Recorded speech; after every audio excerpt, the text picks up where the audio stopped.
Welcome to Sunitha foods. ఈరోజు video special simple mushroom curry. ఈ mushrooms వచ్చి నాన్ వెజ్ తినని వాళ్ళకైతే ఒక మంచి ఆప్షన్. రైస్ చపాతీకి చాలా బాగుంటుంది ఈ కర్రీ. హెల్త్ బెనిఫిట్స్ కూడా మష్రూమ్స్లో చాలా ఎక్కువగా ఉంటాయి. వంట రాని వాళ్ళు, ఇంకా కొత్తగా వంట నేర్చుకునే వాళ్ళు కూడా చాలా ఈజీగా చేసేయచ్చు. టేస్ట్ మాత్రం చాలా బాగుంటుంది. ఇప్పుడు ఈ మష్రూమ్ కర్రీని ఎలా తయారు చేసుకోవాలో చూద్దాం. ముందుగా స్టవ్ ఆన్ చేసుకుని ఒక 4 టేబుల్ స్పూన్లు ఆయిల్ వేసుకోవాలి. ఆయిల్ వేడైన తర్వాత 1/2 టేబుల్ స్పూన్ ఆవాలు, 1/2 టేబుల్ స్పూన్ జీలకర్ర, సన్నగా కట్ చేసి పెట్టుకున్న 2 ఉల్లిపాయ ముక్కలను వేసుకొని బాగా ఫ్రై చేసుకోవాలి ఒక 2 నిమిషాల పాటు. ఇప్పుడు ఈ ఫ్రై అయిన తర్వాత 1 టేబుల్ స్పూన్ అల్లం వెల్లుల్లి పేస్ట్, 1 రెబ్బ కరివేపాకు వేసుకొని అల్లం వెల్లుల్లి పేస్ట్ పచ్చివాసన పోయేంత వరకు ఫ్రై చేసుకోవాలి. ఉల్లిపాయలు ఏమి గోల్డెన్ బ్రౌన్ కలర్ రావాల్సిన అవసరం లేదు. జస్ట్ అల్లం వెల్లుల్లి పేస్ట్ పచ్చివాసన పోయేంత వరకు వేపుకుంటే సరిపోతుంది.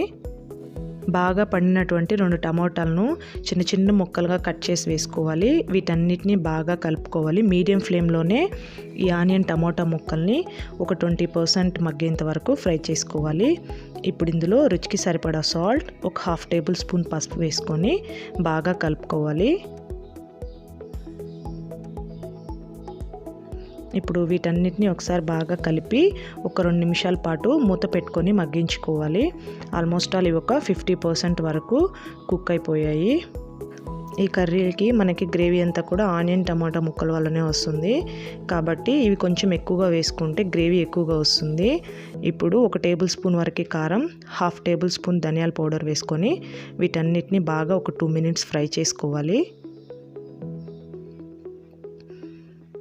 బాగా కలుపుకొని ఒక 2 నిమిషాలు మూత పెట్టుకొని మగ్గించుకోవాలి.